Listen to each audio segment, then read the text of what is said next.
Hai guys, makasih udah mampir dan selamat menonton. Lanjut lagi ke episode 13 di Lightfully Deceitful. Di awal cerita, terlihat Jay sedang latihan menembak.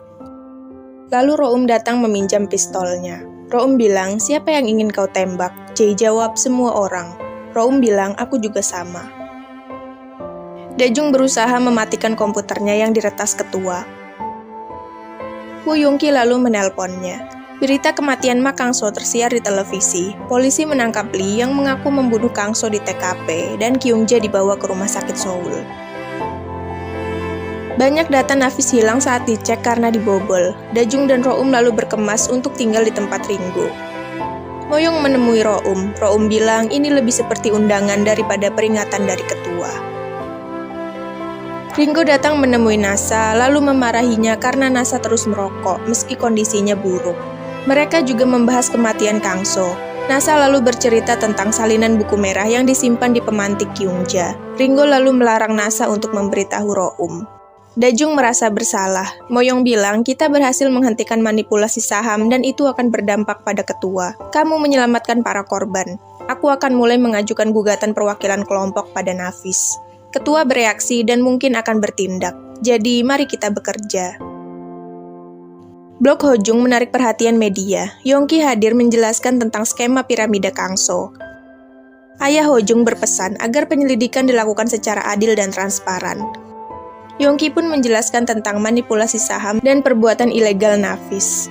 Pak Kim datang menemui Kyungja di rumah sakit. Mereka membicarakan cara agar Nafis bisa selamat. Kyungja bilang, mulailah menyelesaikannya secara internal. Moyong datang ke firma dan meminta bantuan teman-temannya agar bisa memihak para korban. Roum datang menemui Jay. Tentang toko komik, apa itu kamu? Jay jawab, aku memintamu memastikan pengarahannya aman. Namun Kyungja hampir mati karenamu. Roum bilang, aku memberinya kesempatan, namun dia menolak. Dia tahu siapa ketua. Aku tak peduli bagaimana caramu, jangan macam-macam dengan kami. Saat Yongki tiba di kantor, ternyata barang-barangnya sudah dibereskan. Bosnya memberitahu bahwa ia dipecat karena ikut campur dalam urusan Nafis. Setelah itu, Yongki datang ke tempat Ringo untuk menginap di sana. Dajung berusaha memulihkan data. Roum terlihat murung lalu pergi. Ringo bilang ia terlihat depresi. Dajung bilang itu sebabnya aku berusaha membantunya. Roum membuka pesan yang berisi video saat Ringo kecil disiksa. Pak Kim memerintahkan bawahannya untuk menyerahkan semua dokumen penting ke Departemen Keuangan, juga mematikan semua komputer dan menunjukkan betapa solidnya kita di hadapan publik. Moyong dan teman firmanya mulai mencari informasi tentang korban Nafis, namun semuanya anonim. Pegawai Nafis mulai mengumpulkan dokumen penting dan menyimpannya di ruangan tersembunyi, juga membuang sebagian dokumen. Yonung menunggu mobil limbah lewat, lalu menelpon bahwa ia ingin mengambil barangnya yang tak sengaja terbuang.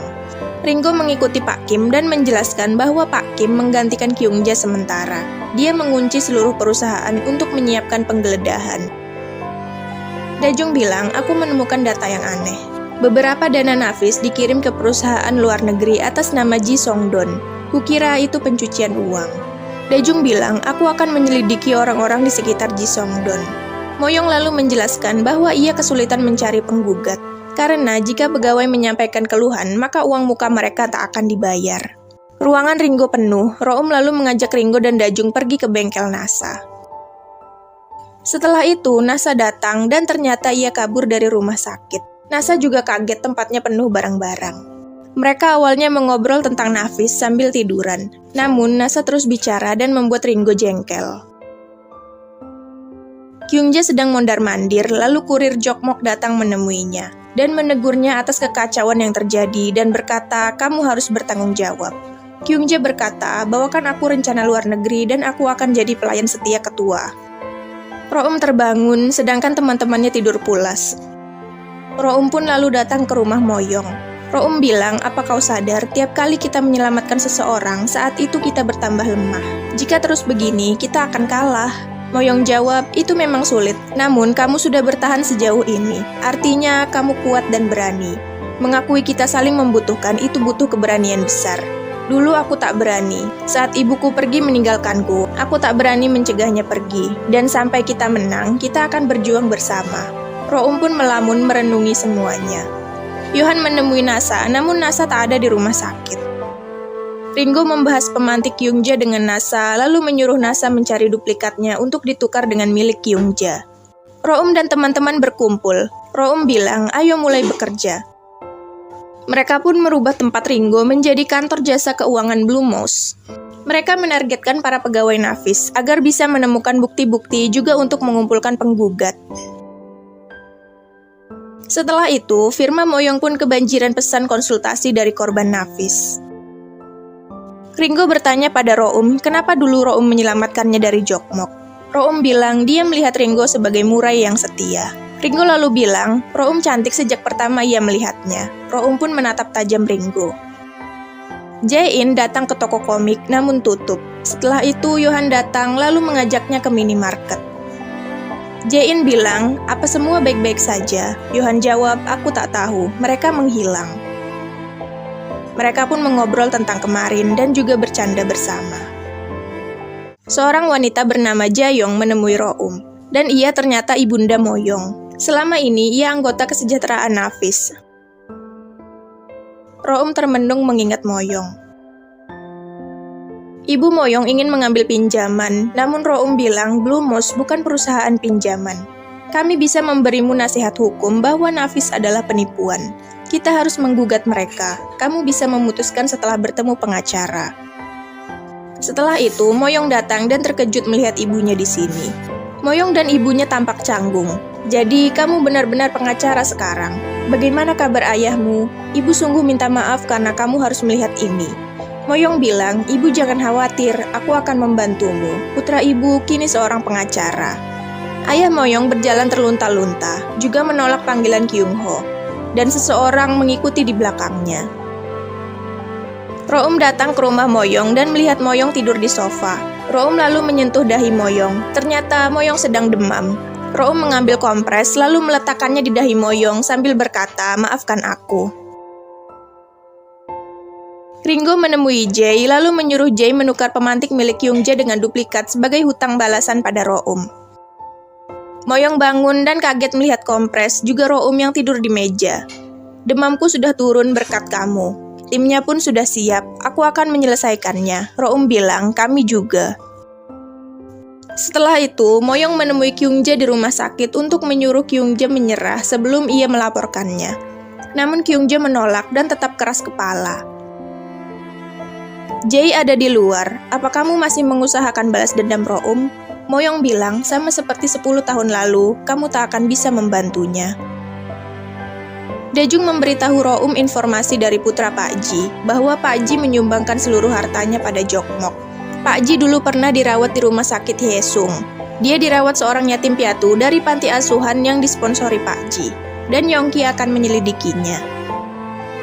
Firma Pak Kyu pun melayangkan gugatan kelompok pada perusahaan Nafis. Polisi pun mendatangi kantor Nafis untuk penggeledahan. Pak Kim percaya diri dan menuntun polisi masuk. Namun ternyata rencananya gagal. Roum dan teman-teman memberitahu polisi tentang ruangan rahasia penyimpanan dokumen di Departemen Keuangan, yang membuat Pak Kim ditangkap. Lalu polisi menyita semua bukti, juga kejaksaan yang akan membentuk satgas untuk mulai penyelidikan Nafis. Jae-hyuk mendapat telepon dari jaksa wilayah yang mengiriminya pesan dan menyuruhnya kembali ke Seoul. Pesan itu berisi pemberitahuan penunjukan personel investigasi khusus. Jae membuka pemantik Kyungja lalu menghubungi Ringo. Ringo bergegas pergi. Nasa bilang, apa kamu memakai jam tangan? Kirimi aku sinyal jika ada bahaya. Ringo pun pergi menemui Jae. Roum mendapat pesan untuk pergi ke Mabokbu dari nomor tak dikenal. Kyungja memainkan pemantiknya lalu sadar bahwa itu palsu. Ia pun mengingat tentang Jae dan menyuruh supir untuk putar balik.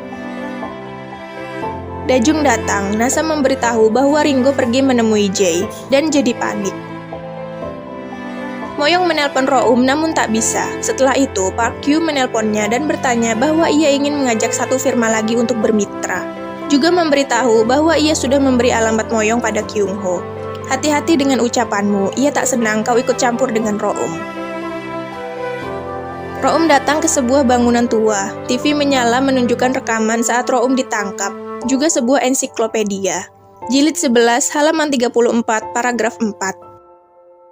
Room pun mengingat saat ia kecil, seseorang menjemputnya untuk datang ke Jokmok. Ringo datang. Jay pun memberikan pemantiknya, juga menyiapkan pistol. Room ingat seseorang membawanya pergi. Kyung-ho datang menemui Moyong. Kyung-ja datang ke tempat Jay. Ringo membaca catatan An Chae-hong, dan Roum ingat isi buku itu. Nasa panik. Yongki menelpon Dajung bahwa ia telah mengirimi foto perawat Pak Ji. Ringo dan Roum kaget saat tahu bahwa Jay adalah ketua. Jay pun mengarahkan pistolnya pada Ringo. Nah, itu tadi episode 13, Delightful, Deceitful. Makasih buat yang udah nonton dan sampai jumpa.